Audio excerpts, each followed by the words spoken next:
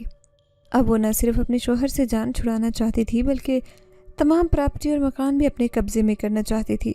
یہی وجہ ہے کہ اس کا بھائی تم سے شادی کرنا چاہتا تھا، لیکن وہ چاہتی تھی کہ تم بھی زندہ نہ بچو، تاکہ اس پراپرٹی پر صرف وہ اکیلی اپنی ملکیت جما سکے. رات کے اندھیرے میں تمہارے ساتھ سائے کی طرح تھا تاکہ تمہیں کوئی تکلیف نہ پہنچے. اور پھر میں تمہیں اپنے گھر لے آیا. میری ماں اور بہنوں کو تم بالکل بھی پسند نہیں، کیونکہ وہ میری شادی اپنے خاندان اور قبیلے میں کرنا چاہتی ہیں. لیکن میں ایسا نہیں چاہتا، کیونکہ میں تمہیں بہت پہلے سے پسند کرتا ہوں. وہ میرے سامنے اظہار محبت کر رہا تھا، لیکن مجھے یاد تھا تو صرف یہ کہ وہ مجھے میری ماں اور بھائی کے قاتل کے بارے میں بتا رہا ہے. بھابھی کی اصلیت میرے سامنے آ چکی تھی، لیکن دل اس پر یقین نہیں کر رہا تھا. اگر میں نے اپنے کانوں سے وہ سب باتیں نہ سنی ہوتی تو کبھی ذیشان کی باتوں پر اعتبار نہ کرتی. لیکن مجھے اس کی باتوں پر یقین آ رہا تھا، کیونکہ وہ جو کچھ کہہ رہا تھا بالکل سچ تھا. ہم کتنے معصوم اور سادہ تھے. ایک عورت ہمیں مسلسل دھوکہ دیتی رہی اور ہم اسے اپنا مسیحا سمجھتے رہے. مجھے اپنے بھتیجا بھتیجی یاد آ رہے تھے جو انتہائی معصوم تھے. دکھ اور افسوس کی بات تو یہ تھی کہ ان کی ماں ایک ایسی عورت تھی جس کے لیے اس دنیا میں دولت اور اپنی مرضی سے زندگی گزارنے کے علاوہ کچھ بھی اہم نہیں تھا. میں نے ذیشان کی طرف دیکھتے ہوئے کہا کہ اس وقت کمرے سے باہر چلا جائے. میں کچھ دیر تنہا رہنا چاہتی ہوں. اب تک جو حالات کھل کر میرے سامنے آئے تھے وہ ناقابل یقین تھے، اس لیے ان حالات میں کوئی بھی فیصلہ نہیں کر سکتی تھی. ذیشان کے کمرے سے باہر جانے کے بعد میں شدت سے رونے لگی. میرے ہاتھ میں کچھ بھی نہیں تھا. اس بات کا دکھ تھا کہ میری آنکھوں کے سامنے میری ماں اور میرا بھائی اس دنیا سے چلے گئے اور میں کچھ نہیں کر سکی. اس لیے میں جتنا بھی دکھ کرتی کم تھا. صبح کمرے سے باہر نکلنے کی مجھ میں ہمت نہیں تھی. ذیشان کی ماں اور بہنوں کی اصلیت جاننے کے بعد میں ان کا سامنا نہیں کر سکتی تھی، کیونکہ میں انسان تھی. یہ جانتے ہوئے کہ میں اشرف المخلوقات ہوں، میرے دل میں جنات کے حوالے سے بہت خوف تھا. اپنے کمرے سے باہر نہیں گئی تو کوئی میرا حال پوچھنے کمرے میں بھی نہیں آیا. نہ جانے کیا وقت تھا جب میں کمرے سے باہر نکلی تو پورا گھر خالی تھا. گھر میں میرے علاوہ کوئی نہیں تھا. خالی گھر دیکھ کر مجھے بہت حیرت اور خوف بھی محسوس ہونے لگا. گھر کے بڑے سے دروازے سے جا کر دیکھا تو میری آنکھیں حیرت سے پھٹی کی پھٹی رہ گئی، کیونکہ میرے آس پاس صرف پہاڑ اور درخت تھے. ذیشان نے بالکل ٹھیک کہا تھا کہ یہ علاقہ انسانوں کی آبادی سے بہت دور ہے. یہاں کبھی انسان کا کسی کا کوئی گزر نہیں ہوا ہوگا. اس سے پہلے کہ خوف کے مارے میری حالت بگڑ جاتی، اچانک ذیشان میرے سامنے نمودار ہوا. وہ اس وقت بہت پریشان دکھائی دے رہا تھا. میری طرف دیکھتے ہوئے جلدی سے کہا، میرے پاس وقت نہیں ہے، تم جلدی سے یہاں سے چلی جاؤ. ہمارے قبیلے کے سردار کو اس بات کا علم ہو چکا ہے کہ میں نے ایک آدم زادی کو اپنے گھر میں پناہ دی ہے. قبیلے کے اصولوں کے مطابق ہم انسانوں سے دوستی نہیں کر سکتے، کیونکہ انسان جنات کے دشمن ہوتے ہیں. اب پورے قبیلے کو تمہاری فکر لاحق ہو گئی ہے کہ تم انہیں قابو کرنے کی کوشش کرو گی. سبھی مجھے برا بلا کہہ رہے ہیں. مجھے تو ایسے لگتا ہے کہ قبیلے کا سردار مجھے اس غلطی پر سزا دے گا. تم مجھے اس بستی سے باہر نکال دو، وہاں پہنچا دو جہاں انسان رہتے ہیں. میں کسی نہ کسی طرح اپنا کوئی انتظام کر لوں گی. اس کی طرف دیکھتے ہوئے میں نے تیزی سے کہا، تمہیں کوئی انتظام کرنے کی ضرورت نہیں پڑے گی، کیونکہ میں نے تمہاری بھابھی کا پردہ چاک کر دیا تھا. پولیس کو سب کچھ سچ سچ بتا دیا تھا، جس کے بعد وہ عورت، اس کا عاشق اور بھائی تینوں گرفتار ہو چکے ہیں. تمہارے بھائی کے معصوم بچے اپنی نانی کے پاس ہیں. جب چاہو انہیں واپس حاصل کر سکتی ہو. اب تم واپس اپنے گھر چلی جاؤ. میں بہت جلد تم سے ملنے کے لیے آؤں گا. ذیشان نے تیزی سے کہا، تم اپنی دنیا میں خوش اور آباد رہو. میں نہیں چاہتی کہ میری وجہ سے تم خود کو کسی مشکل میں ڈالو. تم جن اور میں انسان دونوں الگ مخلوق ہیں، اس لیے ہمیں ایک دوسرے سے دور رہنا چاہیے. میں تمہیں ہمیشہ محسن کے طور پر یاد رکھوں گی، کیونکہ تم نے مشکل میں میرا ساتھ دیا. میں یہ جانتی ہوں کہ اپنے دل پر کسی کا اختیار نہیں ہوتا، لیکن یہ بات بالکل سچ ہے کہ مجھے تم سے محبت نہیں ہے. اس لیے بہتر یہ ہے کہ تم اپنی دنیا میں خوش رہو اور مجھے میری دنیا میں خوش رہنے دو۔ کچھ دیر تک ذیشان میرے چہرے کو دیکھتا رہا، پھر انتہائی دھیمے لہجے سے کہا، اپنی آنکھیں بند کرو، میں تمہارے گھر پہنچا دوں گا۔ جیسے ہی میں نے آنکھیں بند کی، اس نے آگے بڑھ کر میرا ہاتھ تھما اور پھر مجھے اپنا آپ ہوا میں اڑتا محسوس ہوا۔ کچھ ہی دیر کے بعد میں اپنے آپ کو گھر کے دروازے پر محسوس کرنے لگی۔ کچھ ہی دیر بعد میں دروازے پر تھی۔ یہ وہی میرا گھر تھا جہاں سے میں رات کے اندھیرے میں بھاگی تھی تاکہ اپنی زندگی بچا سکوں۔ ذیشان نے میری طرف دیکھتے ہوئے کہا، اللہ حافظ، میں کوشش کروں گا کہ تمہیں بھلا سکوں، لیکن شاید یہ میرے لیے ممکن نہ ہو۔ یہ کہتے وہ میرے سامنے سے غائب ہو گیا۔ مجھے اس کے لیے بہت دکھ محسوس ہو رہا تھا۔ میں گھر کے اندر داخل ہوتی، اس سے پہلے ہی محلے کی چند خواتین میرے ارد گرد جمع ہو گئی۔ وہ سب مجھ سے اظہار تعزیت کر رہی تھی اور میری بھابھی کو برا بھلا کہہ رہی تھی، جس نے میرے جوان بھائی کو موت کے منہ میں دھکیل دیا تھا۔ میرا گھر مجھے واپس مل گیا تھا۔ میرے بھائی کے بچے بھی میرے پاس آ گئے تھے۔ میں نے بھائی کا کاروبار اور دکانیں خود سنبھالنے کا فیصلہ کیا تھا، کیونکہ میں نہیں چاہتی تھی کہ اب میں کوئی اور دھوکہ کھاؤں۔